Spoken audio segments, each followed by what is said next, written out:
No.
Hey, welcome everyone to Talk Politics, your show every Tuesday night at 8:30.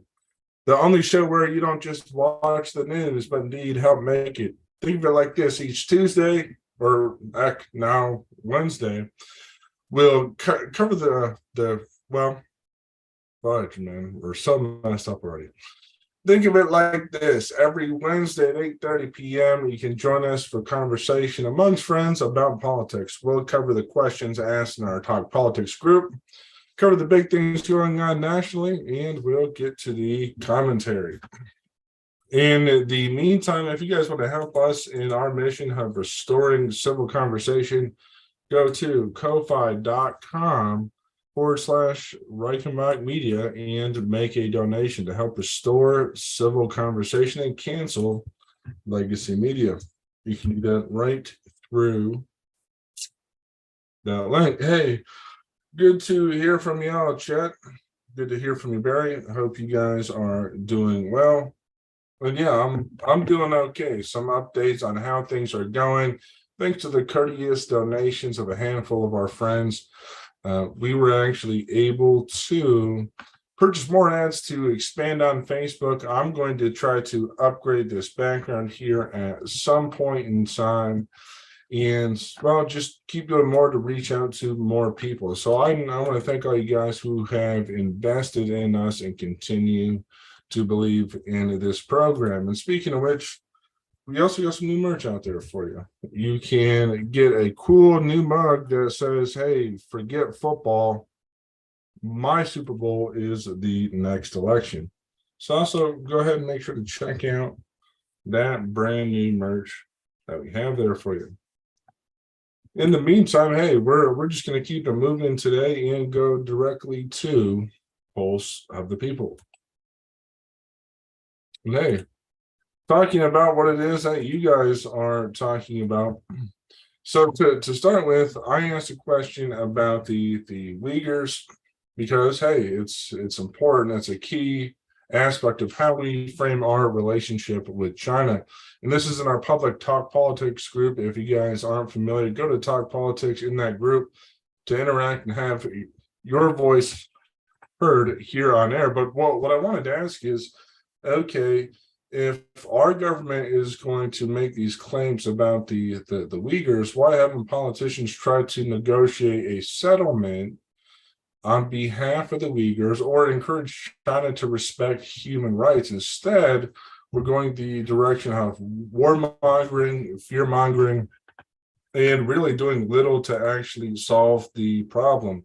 And the more and more that I researched it, I actually came to find out that one reason why, for example, that China is detaining Uyghurs is because there's a province in the northwest corner of China called Xinjiang, and there's a population that's about 50% Uyghur Muslim. And so what China's afraid of is that they're going to have a border problem coming from the northwest that's directly from the Uyghurs. And as a result, what they've done to prevent that is they've detained Uyghurs to stop that border problem. And as a result of that border problem, politicians are trying to spin that, saying that they're using it for slavery purpose. No, they have a border dispute, much like it is that we do. In fact, the U.S., for instance, and I think I talked about this a little bit last week, but it's a particularly important topic. The U.S., for instance, not only illegally detained Uyghurs in, I want to say 2013, but we have the same sort of dispute going on. So that's important.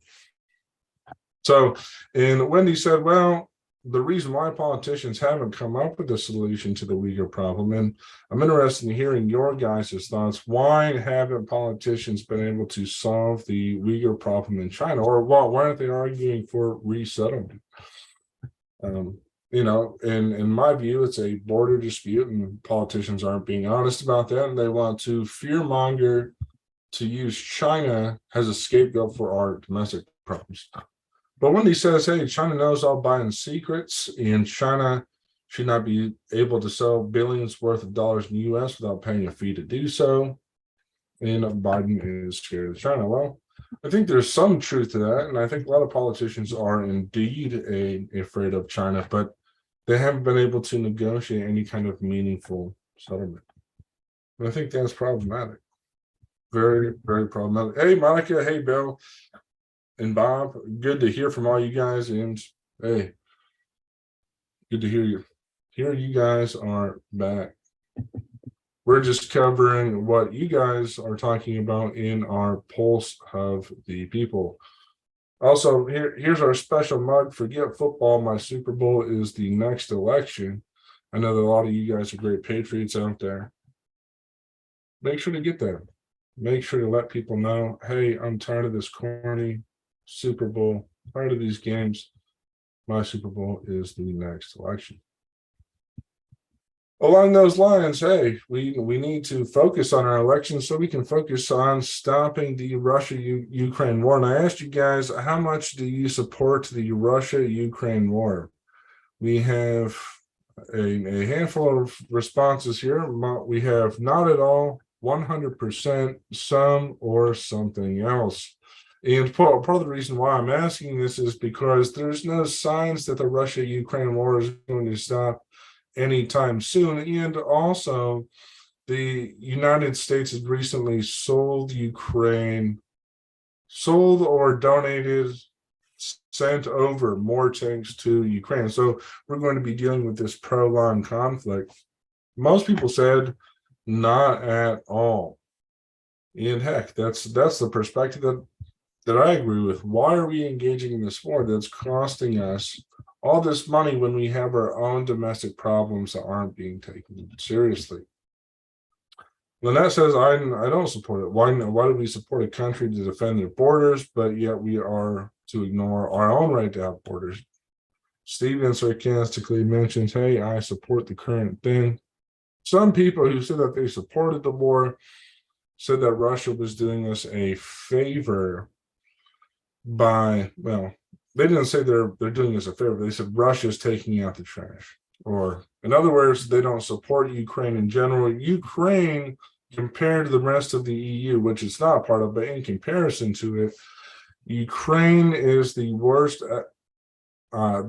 economy in that region. So, and they've also been corrupt too. Jessica mentions, you ever seen the movie Wag the Dog? And I did do some research, and basically in that movie, Wag the Dog, what happens is politicians come up with justifications for war in order to boost their popularity. And I think that that's exactly what it is that's going on here. Barbara mentions, I don't support U.S. sending Ukraine one dime or a tank. And Monica says, I don't support sending money through the Ukrainian government. That money is not going to get to the people. It's buying homes for the elite. And Wendy concludes, no more money, weapons, armor, and tanks to Ukraine. Putin is never going to give up. It's not in his nature. And all of which I agree with. And hey, it's important to note, we're just talking about, if you are just joining us, our Public Talk Politics group, in people's opinion on the Ukraine war. The results here are overwhelming. Nobody supports the Russia-Ukraine war because it's fundamentally corrupt. And it's interesting. That wasn't really a focus. That wasn't really a focus in last night's State of the Union. Biden, for example, in State of the Union didn't say, oh, I'm going to bring an end to this war. He didn't say it's important. Well, actually, I think it was briefly touched on, but he didn't say that he was going to end the war. He didn't say that there's an end in sight. So I think for that reason, it's one reason why our current president has to go in 24 until he's able to advocate for less war. Then we don't need him as president. It's too costly.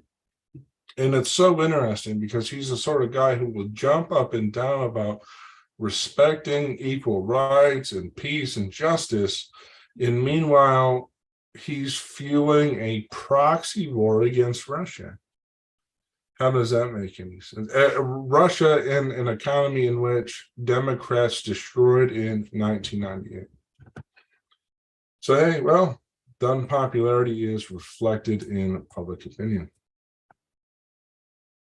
I also wanted to ask you about our climate, because for the Biden administration, climate change is allegedly a big problem. I said, well, okay, if it is a big problem, which more people die annually from cold weather than from warm weather. In fact, if you live in a rural area, global warming would be a boon, not only to presumably the economy there, but also to the elderly people who live in those rural areas that get frozen over or they get frozen and there's nothing that they can do about it. But I said, hey, forget about the fact that global warming probably saves lives in some regions. If the climate is changing, does this warrant a takeover of the energy sector? And everybody agreed, no, it does not. And that's the point that a big point that I'm trying to hammer home is, okay, let's say that the climate's changing. Great. That doesn't mean that we need the government to take over the energy sector. In fact, it was so funny listening to the Biden administration give a speech or talk about climate change in the State of the Union yesterday. He said, we'll have petroleum for at least 10 more years. 10 more years. Are you kidding me? Are you kidding me? So what he's trying to do is convert us into this green energy agenda, so that way those guys, the elites, can go overseas and pat themselves on the backs for being great green energy superheroes at our expense, fundamentally. Matt says it's funny because countries with heavy involvement in energy pollute way more than free market countries. I think what Matt means is green energy. One that says our government is incompetent at everything they are involved in, and that's mostly true, particularly at the federal level. I think most people at the local level are fairly competent, but I think as it goes up, we get less and less competent. And Mike says, no, after the government, I wouldn't let government take over a wet dream, let alone the energy sector. No, for sure. I think that's right. And Charlie says, hey, follow the money. Our government doesn't look for answers, but just ways to enrich themselves. And I think that's part of the whole green energy scam. In fact, if you look at the history of these green energy plans, they started in the state of New York under Governor George Pataki, and he's the one who helped come up with all these ideas. And as a result, you have all these administrators and academics that are eager to get people to convert to green energy because they have a vested stake in it.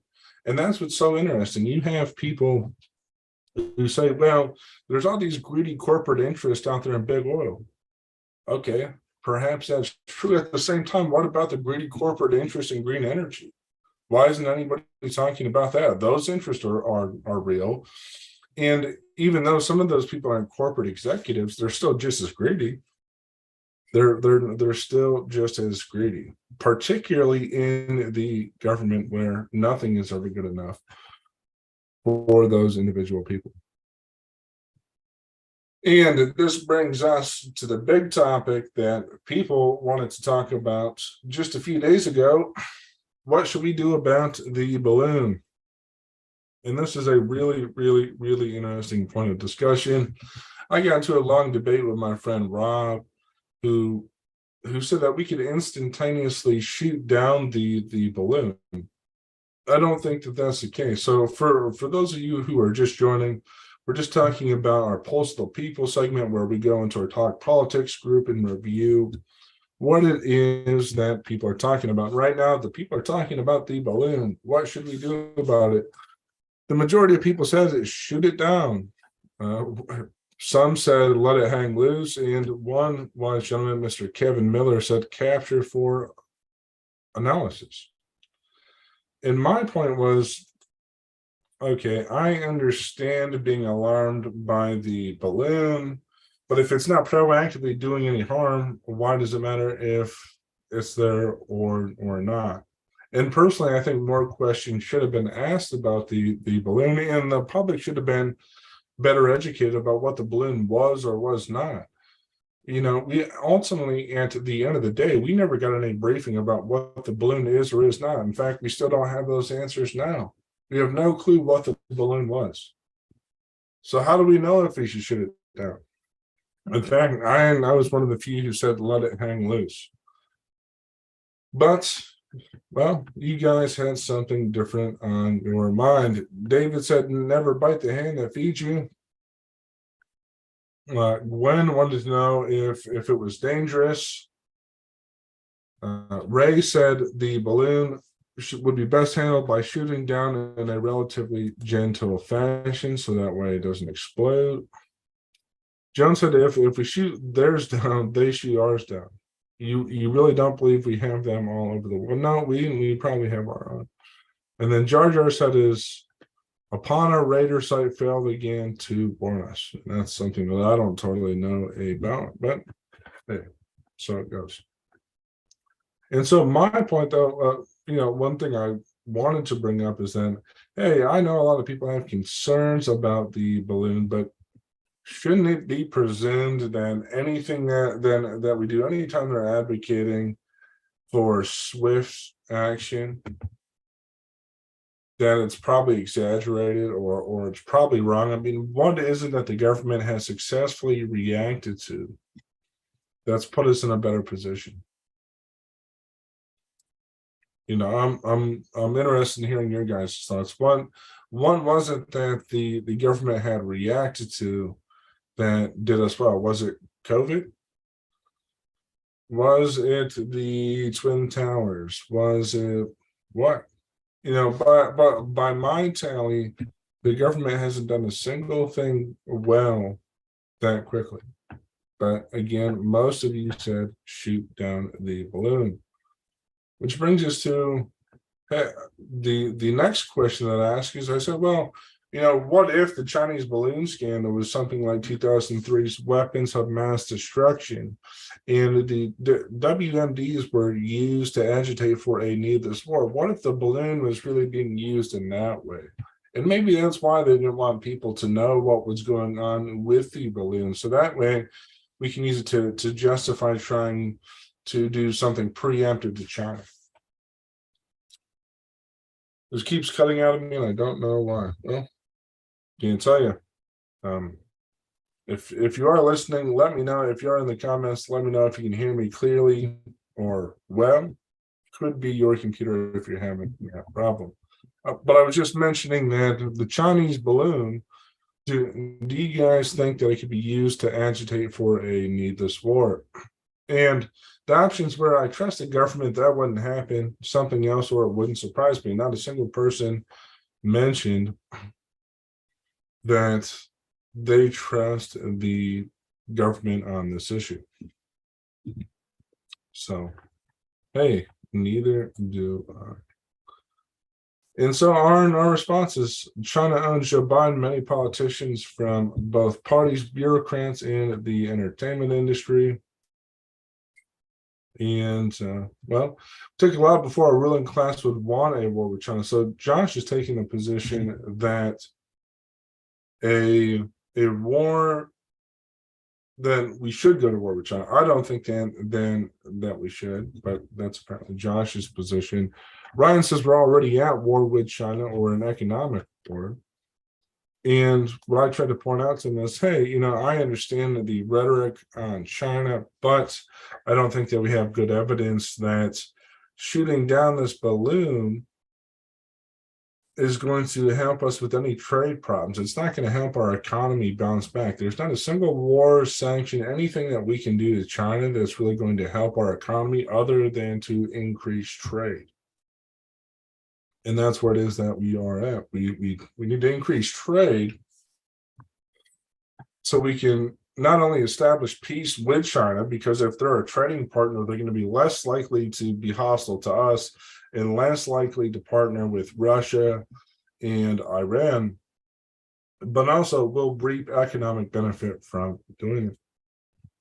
Matt said, not sure if it happened to create war, but it may exist to distract from the budget. I think there's a lot of truth to that. I think that we let this story go so that way people don't cover how bad our budget problem is, and it's only getting worse. And of course, the Biden administration doesn't want to acknowledge that. And Charlie mentioned, hey, the whole balloon thing is a distraction. Somebody was released from Gitmo. Majid Khan to Belize, who committed many murders. So so most people said shoot it down, but on the other hand, they expressed skepticism that, hey, perhaps this is being used to agitate for war. Well, perhaps it is. And I think that indeed could have been the case. Well, and I said, hey, well, you guys decided the president shot down the balloon. What was the benefit? And Keith mentioned, hey, we would know what's going on with the balloon. I said, it doesn't make sense to trust our government to report the details of the balloon being shot down anyhow. In fact, we don't have any clue on what happened to the balloon to start with. Ray mentioned it's likely that it was a weather balloon or a deliberate testing of American reaction. Ryan said there was no benefit and that China was already able to complete the mission. Crystal said nothing. Anthony said nothing. And Mike said, Americans listened to government before the balloon was finally shot down. And the closest thing that we have to benefit is learning that the government is lying to Americans. Yeah, that's right. I mean, we still know nothing about the balloon, what it was, why it was flying, how it got there, and we're never going to know because there's just one set of distractions after another. We have no clue. And so, and at the very least, this should demonstrate we have a media creating hysteria, but the media never looks for any solutions to calm people on that hysteria. And so then we have a hyped up populace that's agitated and annoyed instead of being able to pursue happiness. So our government and the media are proactively colluding to annoy American citizens. And hey, to me, that doesn't sound like the pursuit of happiness at all. And we covered the balloon again, and I wanted people to look at this article because it seemed like there was a lot. The article that I posted in our Talk Politics group highlighted the fact that there's so much incompetence in our government when it comes to military weapons that we couldn't even shoot down the balloon even if we wanted to right away anyhow. We just don't generally have the tools according to this article. Now, other commentators have mentioned that we do, and that it's clear that we do, and I don't know if that's the case. I don't know if that's the case at all. I don't think that we have evidence that we can easily shoot down these balloons anyhow. So we had this big reaction that made people really super upset. And for no apparent reason, the administration didn't try to calm anybody down. And then it waited. And then it eventually used a F-22 to shoot down the balloon. So it took all this time to actually shoot down the balloon with an aircraft, and yet they still weren't able to give us any details about the nature of the balloon or what it was that it was doing. Now, is that intentional or not? That's worth asking. Why don't we have the details about the balloon? Why do we let politicians and the media just make us upset for no reason? Why do we pretend that politicians and media can change things that we don't know if they can? It seems like a little bit of demagoguery and nonsense. Speaking of which, well, we got to the State of the Union. So I've moved the show from Tuesday to Wednesday in part to accommodate our State of the Union. And I said each year, Congress gives the president a platform to insult the American people with applause lines, platitudes, and other unthinking nonsense. We call this debacle the State of the Union. Although none of us ever really learn how our nation is doing, should it exist in the current format? And this was the perfect question to ask this morning because it queued me up to go back to a book called The Rhetorical Presidency. And in reading that, what you'll find out is that the founders never wanted the president to be on things like TV or radio to start with. That was contrary to their wishes. And so in the early days of our republic, what the founders were doing is the State of the Union was actually a written address. So this whole charade that we have with putting an 80-year-old on TV, all that would be gone if we did what it was the founders wanted us to do. In fact, I suggested that it should be canceled, but then I read that in the Constitution that the president is obliged periodically to give an update on the State of the Union. So, well, I wanted to know what it was that you guys thought. And what you guys said is, State of the Union should be called the latest spin on my failed policies. Mark said he didn't think it was the format that was a problem, and Jusky said only if the real legitimate president is speaking. Well, I just wanted to ask, if it is the case, as most people that I've talked with seem to believe, if it's the case that we're having a president give a speech and that's not performing any function for us, why are we having him do it? Why not just push any president aside, get them off the TV,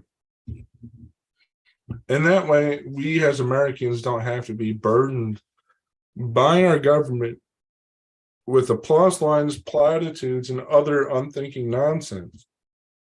I mean, Biden isn't known as a articulate figure to start with, and we want him on TV. But heck, even if he was articulate, wouldn't that be a greater danger to us and our republic?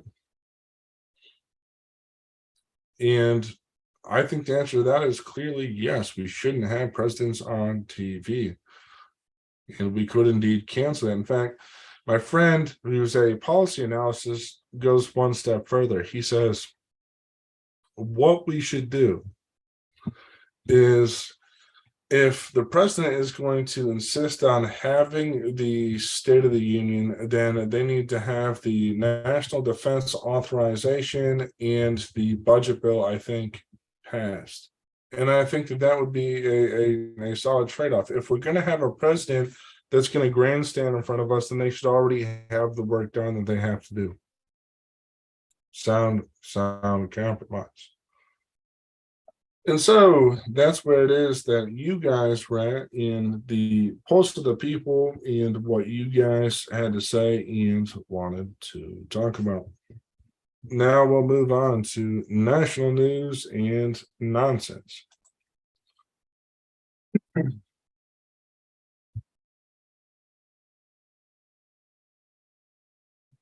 So back to the congressional nonsense.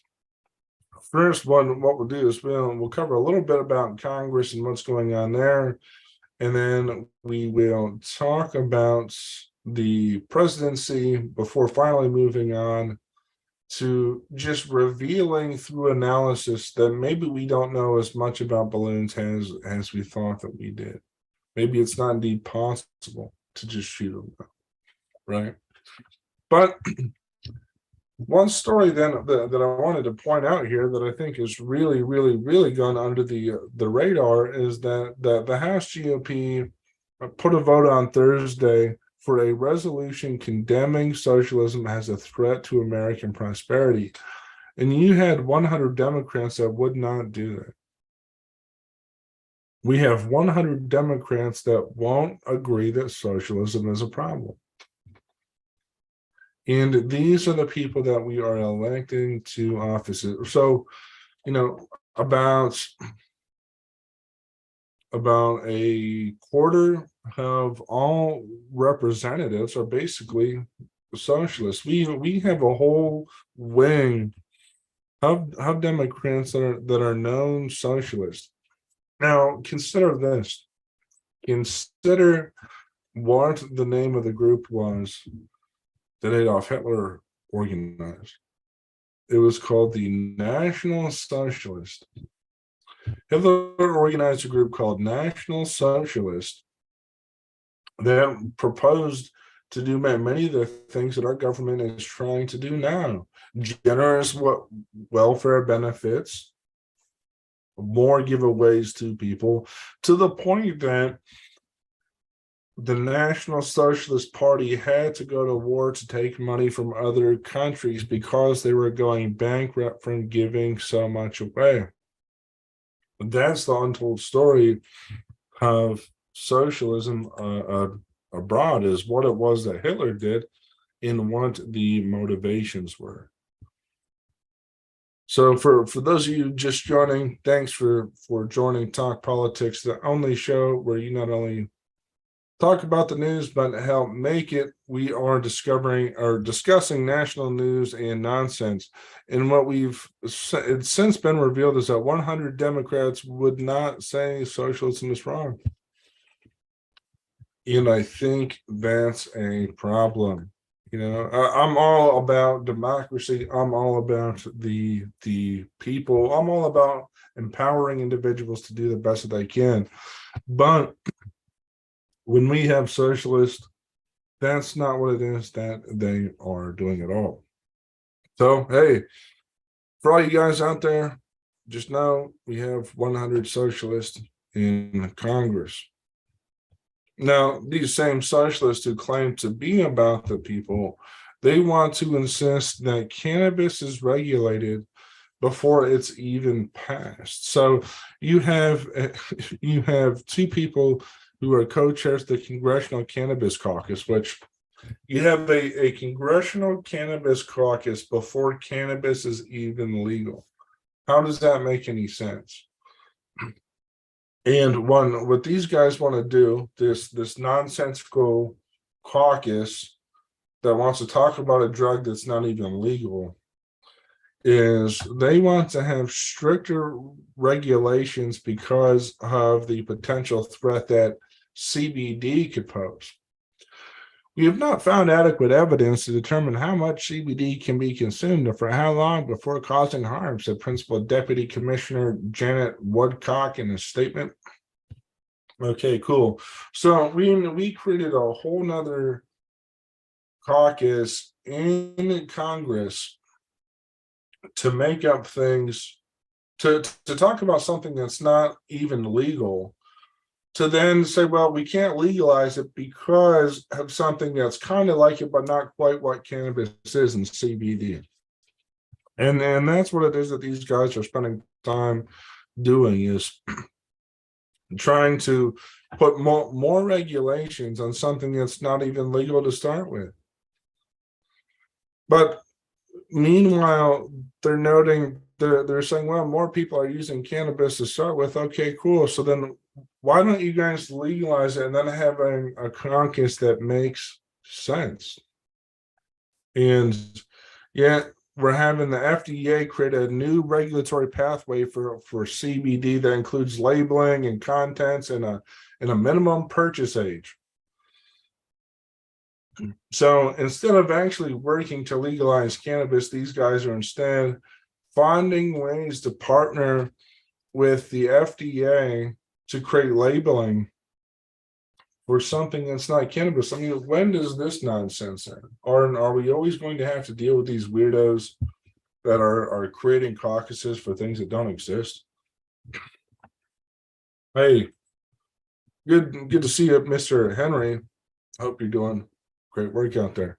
And hopefully you can do something about these weirdos that have a caucus for something that's not even legal.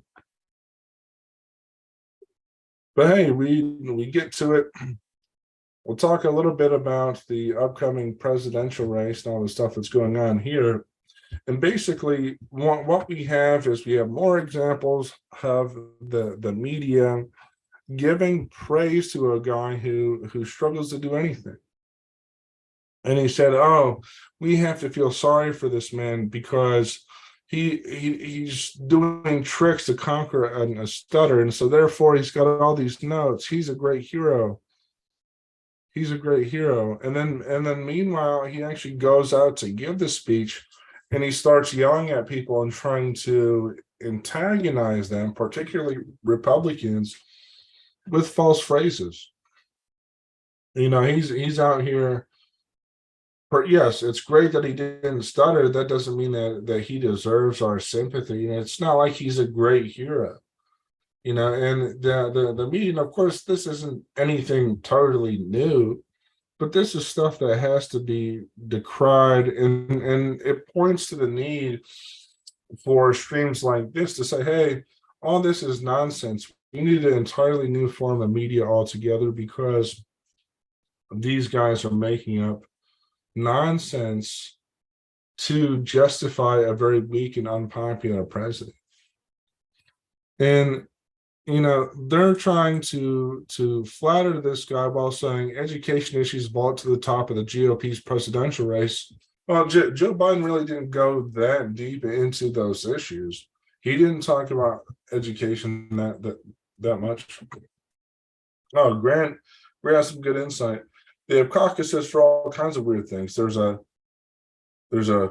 songwriters caucus, and a lot of them are extremely expensive to join. Yeah, no, right. But at some point in time, Grant, they have to rein this stuff in. We have people that are going out of their way to make up caucuses for things that are not even legal yet.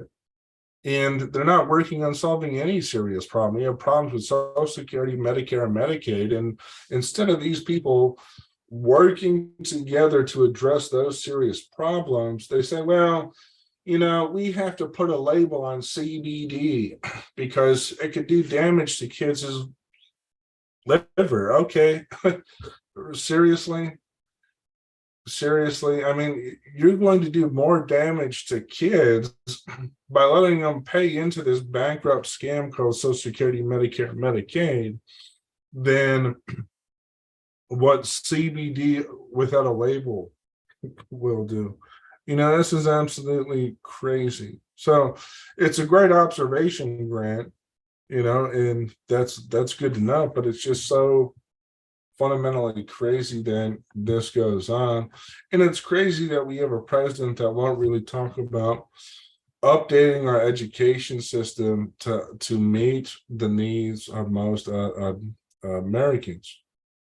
Now, the New York Times is trying to pretend like the education issues are only for the GOP's presidential race. See, of course, education can't be about education for all people. It has to be about a GOP conspiracy.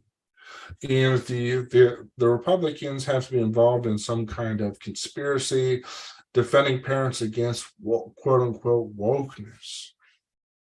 Okay. And its appeal culture war messaging concerning education has a mixed track record. So what the New York Times is trying to do is saying Republicans are only focusing on CRT. No, that's not true at all. What it is that's going on is they want choice in part because of that, and that's a problem. Kids shouldn't be forced to go into some kind of special curriculum that many parents don't like. And if it's not popular with all parents, yeah, okay, that's the exact point that we're trying to make, is that, yeah, CRT is an issue for some parents, it's not for some others, and that's why we should have choice. But that's not about dragging story hours. It's not about anything like that. Now, they do rightly note that Glenn Youngkin was able to win on the Parents' Right platform, and that's something that wasn't hammered home here in Pennsylvania. It's a big part of why the candidate here lost. And that's really what the movement is about. It's not about stopping CRT or LGBTQ or any of that. It's about parents' rights. And if people can't understand that parents should have rights, they should know what it is that their kids are doing, then that's being dishonest. And quite frankly, that's why something like this exists, because without streamers saying, hey, this is nonsense, you guys are lying, this sort of slander will continue to go on. And so here, yeah, this is exactly what it is I'm talking about. Republicans do a great job of creating issues that aren't issues. Well, why isn't it an issue? Any Democrat should be concerned that kids are subject to an education that's not of their parents' choosing. That's a problem, right? Clearly, we can all agree that that is indeed a problem. But hey, we have the spin on that, but we'll see in 2024 what is indeed the issue. I think that this is important, but apparently the New York Times doesn't believe in people. They support the Terry McAuliffe motto that parents don't need to know what their kids are doing in school. And that's the New York Times. If we all just read the New York Times and saying kumbaya, then everything would be happy, according to them. Speaking of a presidential race, we have a president that a former president that was once popular but seems to be going off the rails. And what this story covers here is Donald Trump creating Donald Trump trading cards. So this is what our former president is up to: is he's creating trading cards, putting on a Power Rangers belt, and zapping beams out of his eyes and golfing, while also calling somebody like, or implying somebody like Ron DeSantis is a pedophile. And I think this sort of story should be more concerning to people, because if we're looking to unite Republicans, it's not going to happen by calling Ron DeSantis a pedophile, and it's not going to happen by selling trading cards with this guy named Mr. Zanker. Why, for example, would Donald Trump need to create trading cards? I mean, so some of these things are starting to get a little bit disturbing. It's getting a little bit disturbing that he's taking advice from a man like this to sell trading cards instead of getting out there and doing more work for the American people.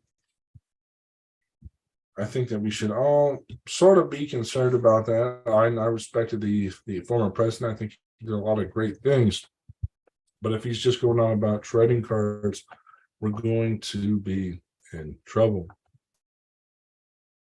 But not as much trouble as we are when we have a media that's creating made-up stories about balloons, or heck, using expensive warplanes to take down balloons.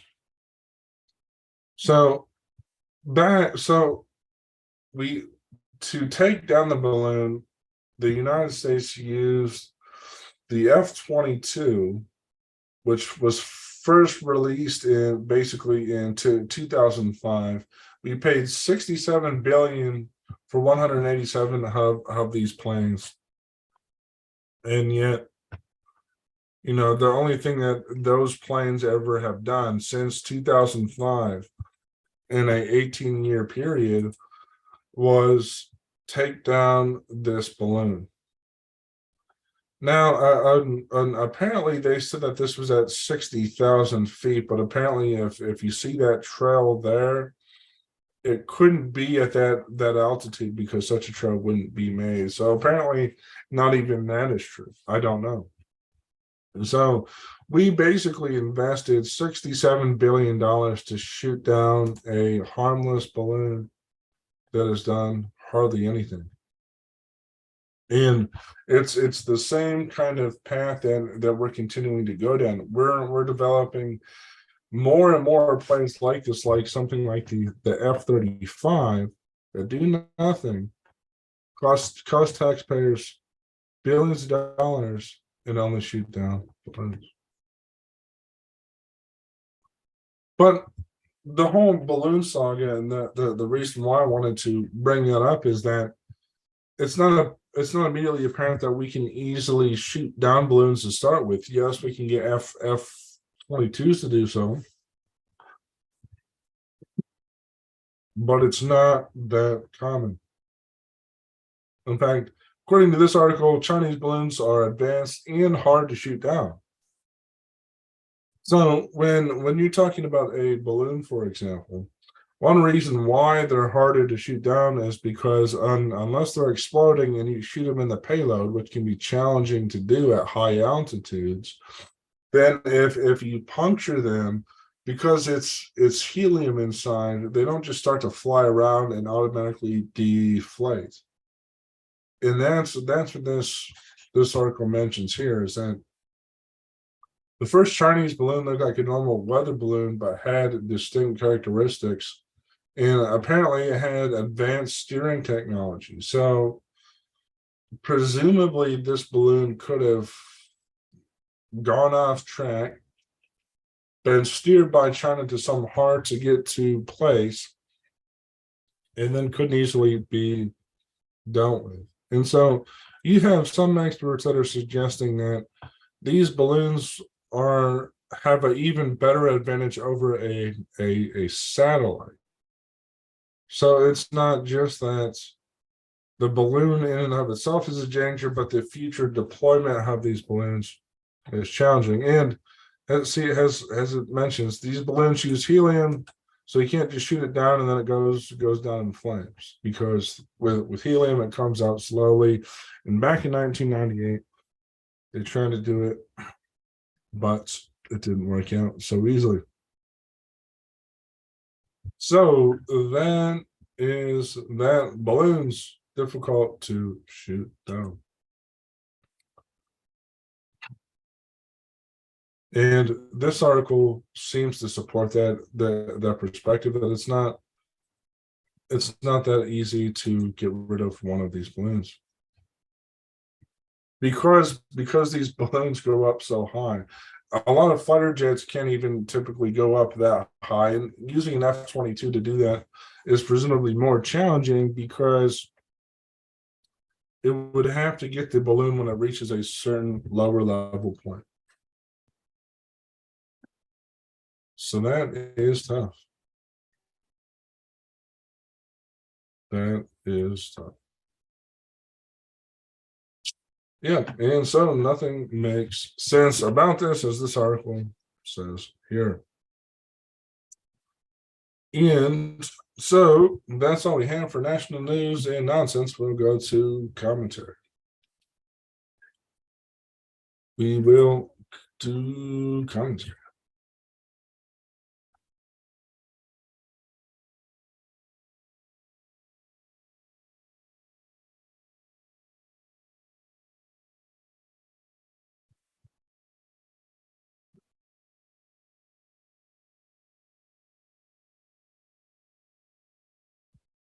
Great.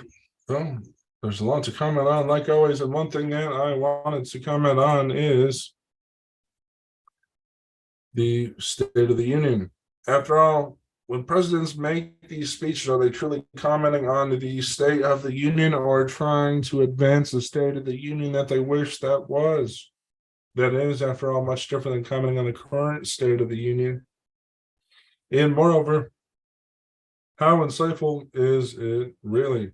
What exactly are they giving us an analysis of? Perhaps not much. Just reiterating empty platitudes and sharing sad stories about a big government program isn't enough to encourage us as American people that the government is doing a thorough enough job in analyzing itself. Instead, it's creating a new platform for media monarchs like President Joe Biden, who want to rule the airwaves with demagoguery, nonsense, and other things that our founders would find totally abhorrent and 100% despicable. And all this culminates in highlighting the need to cancel legacy media, because if we don't, they will continue to tyrannize us with nonsense. They will tyrannize us with false promises, things that they can't live up to, and more opportunities for the pundit class to continue to get ahead on the American people with providing no substance at all.